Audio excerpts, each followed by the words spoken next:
to tell us a bit about what's your YouTube channel about? Let's talk about that. How did you start? How did you start? Right. The reason why I started, I watch a lot of YouTube, right? And I watch people like Nostalgia Nerd, Kim Justice, Retro Recipes, Octavius even. I think she's amazing with what she These does. are the really small YouTube channels, lower than us, aren't they? No, brilliant. You have to appreciate the work that goes into what they do. Absolutely. But that's not why I started my channel. Because there are other channels out there like the Spectrum Show. I watch all types of channels. You know, Tech Mode is fascinating. I like watching his stuff because he repairs cassettes and tape decks, which is what I like to do. And of course, Retro Man Cave has always got the Trash to Treasure, where he's repairing stuff. These all do great repair. You know, you got Retro Shack. Watching myself, You know, Retro Tech and people that all do it. Mark Fix's stuff does a lot of recaps, repair. I call him Mark Flux's stuff. Sorry, Mark. Usually you see the flux running down, you know, the circuit board. Yeah. See, there's a bit of flux. He'll wipe it with alcohol. Yeah. Brand new unprinted circuit, then add flux onto it as well. And I'm thinking, really? But that's Mark for you. He's probably better than I am, so I'm not going to knock him on that. Well, we'll put some links below for Mark. So he's great. I'm sure you know who he is. Yeah. So they do a lot of serious stuff. Yeah. Great. Now Perry Factory, shall we say, Retro Recipes, does a little bit of humour in it, and which is great. He uses his dog, doesn't he? Quite. Yeah. He's got a good serious as well. He's got a good niche there with the dog. And he's sort of English but American. Yeah. So he's over there.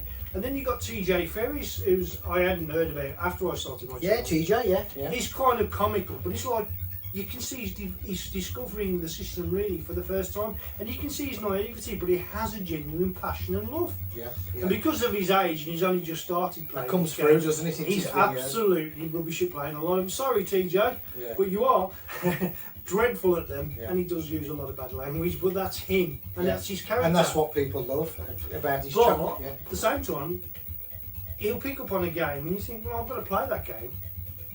And to see if I can beat his score. Yeah. So he inspires you to play a game.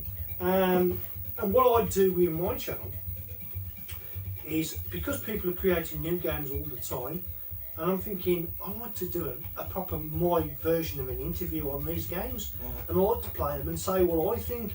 And I'll never really give a bad review on a new game or new software. Yeah. And I like to give a shout out to everybody who does a homebrew game and say, because they've spent time on that, haven't they? They've spent time, even if they use the development engine, which somebody has written, Jonathan Codwell, is it possibly, or someone like that? Yeah, it's Bell, done the AG, you know, he deserves credit for that, because without that, a lot more people are able to develop games on the computer. Yeah. They don't need to know as much about coding anymore when it does it for you.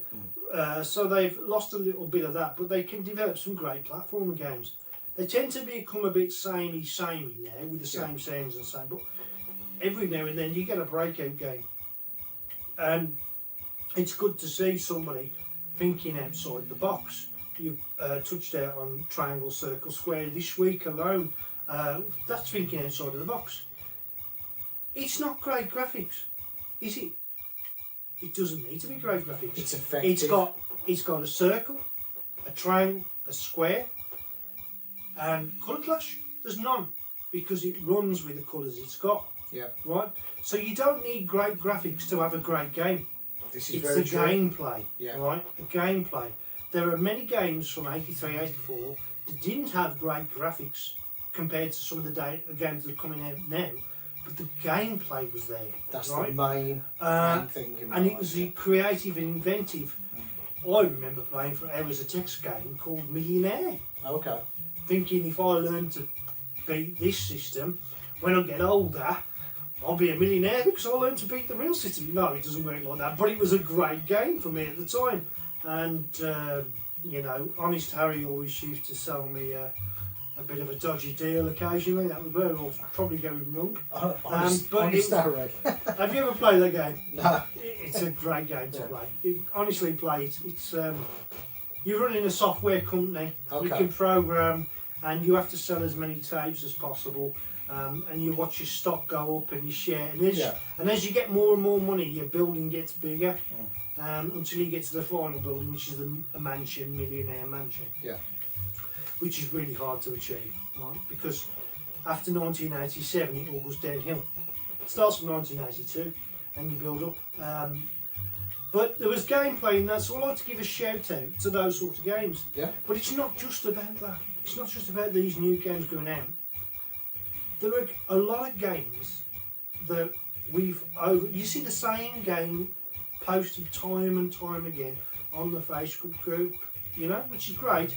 We see Jetpack in 6 months. We'll see Attic Attack every 3 months. Yeah. We'll see now, because the next team are probably doing a better version of Head Over Heels, coloured and everything, with the latest Kickstarter. It's pushed the price up of the Head Over Heels original, and it's going phenomenal. Is it? Yeah. Oh, good, because I've got a copy of that. It's going nowhere. I gave all my copies away. Oh, did you? Oh, right, okay. I had about 5 copies and I gave them all away to people who were collectors, because I thought, what happens to me? Yeah. I can't hoard these things. I want these things to be protected, but I prefer to give them to people in museums, because then it's for everybody, not just for one. Well, I gave Andy Spencer a copy of Guts, because I knew that he was after it. Yeah. And luckily, while I was there, Jim Bagley was there. I was gutted about that. Jim Bagley was there, and I said, "Sign this for me, please, mate." And he signed it, gave it to Andy, and me and Andy had a picture took. So I'm hoping next time we get to the RCM, it's in an ice glass cabinet. Picture of me and Andy, behind it. With the words, "This keeps the children away from the fireplace." Exactly. So yeah, I had all those sort of things, but what I've started doing is crash reviews. Now I stay away from crash smashes. Yeah. I don't review anything that's got a badge of honour. Oh, okay. Crash smash. So you go for all the other underdog games. The underdog games. Yeah. Because some games were given a bit of a hard time. Some were given 40-something rating. They're actually better than that. I don't go for percentage. I give them marks out of 10. So I go by the half mark, 8.5 out of 10, or 5.5 out of 10, on what I would have thought of the game. And I tried to put myself way back then. And hopefully, the goal is there'll be a game that people have forgotten about that's a hidden gem. And people say, "I remember that as a kid. I forgot about that." And of course, it's a game that people don't post on a regular basis because of all the games they've created. How many games are actually played? I bet less than 10% are replayed. Easy. You know what I mean? Less than 10%. And there are some great games that are forgotten about. Hidden Times. We've all seen The Great Escape. We've all seen Commando. We all know Fist. We all know some of the other games, Your Jetpack. Well, your Jetpack. Your Ultimate games, basically. Your Ultimate games. Yeah, and Ultimate were brilliant, wasn't they? And everybody's seen Money Miner. But there's always a game there in that history that I'm hoping that I find that will spark a little bit of nostalgia for somebody, somewhere. And they'll say, "I remember that." And I'll rate it, and whether they agree, that's what I want them to do. I want them to give them feedback and say, "Yes, I actually agreed with you there. No, I disagree with you there." Because we need a difference of opinion, because that will make life interesting. Yeah, absolutely. Yeah. So I talked about why I do a channel. What made me start it was because my old man was suffering with Alzheimer's, and I was less able to go out. Okay. And even though I was playing on my Spectrum stuff, and I was looking after him, and it was a long haul, chore, so we say, because I don't want to go into the details of Alzheimer's, but it was hard work. Yeah, my nan suffered with Alzheimer's, and I think I got him to horrible live disease, 5 years younger than he would have done if Yeah. I hadn't stopped there to take care of him. He was, it affects your memory in ways you don't realise possible. Like, for instance, one of the most shocking things that they don't know either, do they? One of the most shocking things that included when it hit home for the first time ever. I didn't mind him having to start with, because I could keep saying the old say. I didn't have to think of new conversations. What you been doing at work today, Wayne? "Oh, I've been here, there, and the other." And 10 minutes later, you'll ask the same question. "Oh, I've been there." Didn't have to think of anything new to say. Yeah. But it was hard on my brothers, more than it was me, because they couldn't you know, Steve didn't like repeating himself, and he was the oldest, and understandable. But it hit home when I come home one day. My mum had passed away 30 years previous through smoking related causes. She was a heavy smoker, and in them days all women were a heavy smoker. The dangers weren't advertised, were they? Well, there was danger. They knew about the dangers, but not as bad. But I remember coming home from school and there was always a cloud there about that eye level where mum would be smoking, and my dad would come home from work shouting, "Put that fake out," which was his thing, because he'd be cycling up the road on his, you know. And he'd tinker with the car or whatever and do what he does or repair something. But she'd been gone 30 years, and I came home one day. She'd been gone about 27 years. She'd been passed away. She passed away when I was quite young. I was 20, I think, or 19. And I was a mummy's boy. So my mum used to cut my hair, my mum used to do all my washing, my mum used to make me sandwiches, my mum used to make me bed, my mum used to iron my clothes, and all of everything you could possibly do. So the hardest thing for me to do was, after she passed away, was I didn't get to the barbers for the best 5 months, because I stood outside not knowing what to ask for, and I stood outside the barbers 2 or 3 and I walked away. Because I didn't know, I didn't want to embarrass myself. I didn't, you know, my mum used to cut my hair brilliantly, and that's just the way they used to save money, because she used to cut my dad's and my brother's hair and everything. And when I finally got the courage to walk inside, the guy sort of understood that I'd never been in the barbers before in my life at the age of 21. And he said, "Look, this is the way it works." He explained it to me, and I started keeping with the regular barbers then. He settled you in? Yeah, he settled me in. Yeah. But anyway, back to the point where I've drifted away from. I walked home from work, and my dad was a very clever guy, high IQ. Right? Yeah. He's got a lot of stuff, you know, and was brilliant on electronics and stuff like that. Yeah. So I'm a monkey's uncle, as we'd say. I learnt off him. Yeah. You know, Yeah. Well, we all have to learn something. not enough, obviously, because he was back in the day. Because I've got a load of books like that, Electric Special from 1970 something, that is in my house, and I don't want to throw them away, but I wouldn't know who to give them to. And I know these books are going to be collectible to somebody somewhere. This is what your dad read through. Collectible, but he already knew half of what they was writing. Yeah. You know, before Clive and all that. I think one or two might actually have a section of Clive in there. Wow. You know what I mean? It might have been the later books. And I got home from work one day, and I prepared his meal because I'd have to wash his clothes, change his clothes and everything. And he understood there was something quite wrong with him, but didn't quite understand why, because he'd forget, obviously. Yeah. And he asked me, and he just said, and this is where it really hit home, and it hit like a ton of it. He just said to me, he said, "I'm having a bit of a brainstorm." I said, "What's the matter, Dad?" He looked at me, he looked me straight in the eyes. "Where's Beryl?" And Beryl's my mum's name. Right. And she'd been gone 28 years. And oh boy, that hit. Yeah. Like a ton of bricks, that hit. Yeah. And I'm thinking, if you can't remember, my mum had passed away, when's it going to be when he forgets who I am? Right, okay. And that's how devastating it was. Yeah. But I learned to deal with it because it come back to him. He kept coming back to it. It was like a phase. Yeah. And his best mate had died, that he grew up as a kid, about 5 years ago. And he knew about it then. And he said to me, "I ain't seen what's now for a bit." And I said, "That's because he passed away, Dad." And the feelings he had for when his mate passed away then was back again. Oh, wow. Okay. So it was like, you don't tell him that his mate's died anymore, because it's like bringing back the hurt every time. And I learned then how so you just devastating. almost not making things up, saying, "Oh, he's Well, probably imagine- busy," or Imagine somebody who's lost somebody they care for. Yeah. Your time heals, you know, you remember. Yeah. But it's like it's only just happened again. Yeah. It's only just, it's like all those feelings. That's awful, isn't it? And Absolutely you think to awful. yourself, now you're in a different ball game. And he did mistake me for one of my brothers a couple of times, but then he sort of realised, because I was there all the time, he'd remember who I was. Yeah. But he got quite intense, and so I started a YouTube channel so as I could stay in the house, started playing snooker less because I used to love snooker as a hobby. Yeah. And I got to a reasonably decent standard, you know. Okay.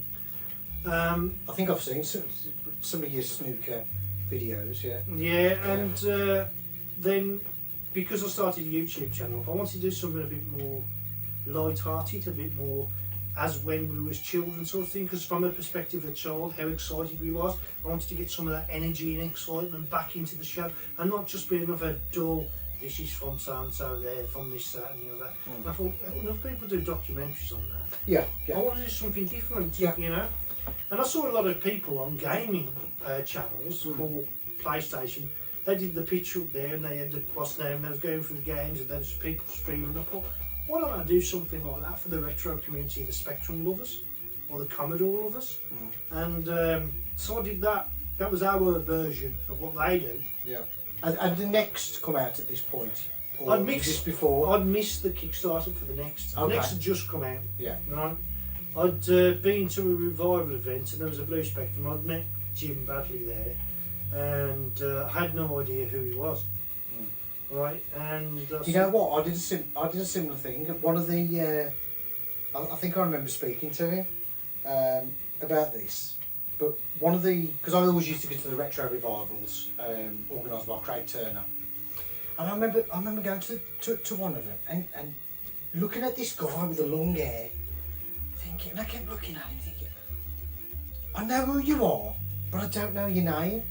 But I recognised him from the magazines back when I was a kid. Well, I recognise, you know, his face in his magazine look different when people have got grey hair to black hair. Yeah, yeah. Right, now, I've seen all the coders, I recognise the Oliver twins, but the fact that they ain't got no hair and that yeah. was a shock, right? Because you don't, in your mind, you don't see people aging. No. Do you know what I mean? Now, I had Guts as a kid, as a game, which you gave away. Yeah. You horrible man. I'll find another copy for you. No, it's great that you gave it to the right people. Yeah, well, I know it's going to get looked at. Yeah. All it would have done is just sat in my shelf.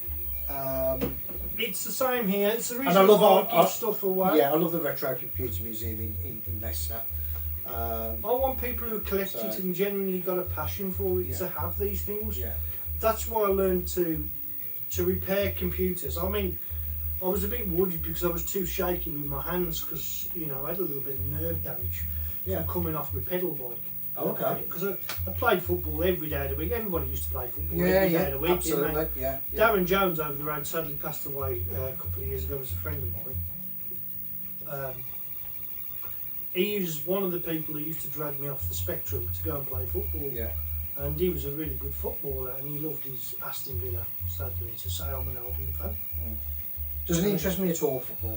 We used to love playing. He used to drag him, but we used to go to the park and there used to be gangs of 20 of us and 30 of us, and you know. We used to do the park rules football with my cousins. Yeah. Someone would nick a road cone from somewhere, That's or it. you'd have a jacket on. It was your coats, wasn't it? Yeah, coat goalie. Yeah. And I was always throwed in goal, Yeah. which was unfortunate for me because I was small. Yeah.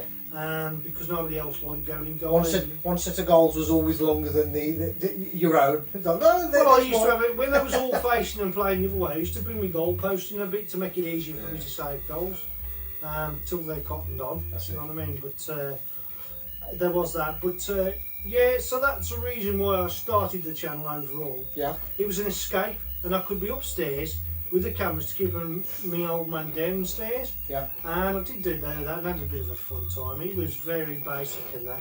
And it progressed a little bit and it became more, and then people started subscribing. And which was a shock when I got over 100 because, you know, I was doing it for me. But that gives you that little bit of confidence, but doesn't it? people enjoyed it, and I thought, well, now I've got 100 plus subscribers, I feel I'm bound to give them something every week to have watched. I thought I'd won the lottery when I got 100 subscribers. Yeah. I was like, well, there's 100 people watching But it sort of slowly built up from there. Yeah. But I've worked hard for those subscribers, don't get me wrong, and I appreciate every single one of them. Yeah. It's nice when they all tick like, and it's nice when they all comment because that helps with the algorithm. But I'm not insisting them to do that. No, it's that interaction. I love that. I love when people make comments. Doesn't matter what it is. It might be a thank you, or it might be, oh, have you seen this? Or it might even be a negative comment.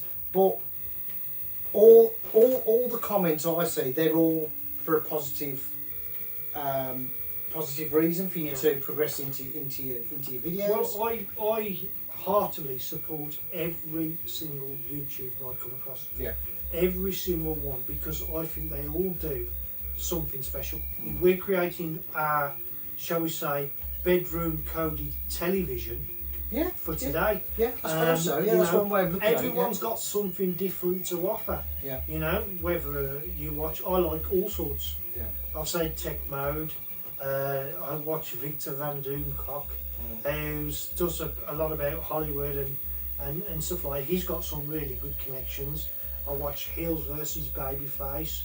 I've already mentioned, I'll go through a lot. Nostalgia Nerd, he's great.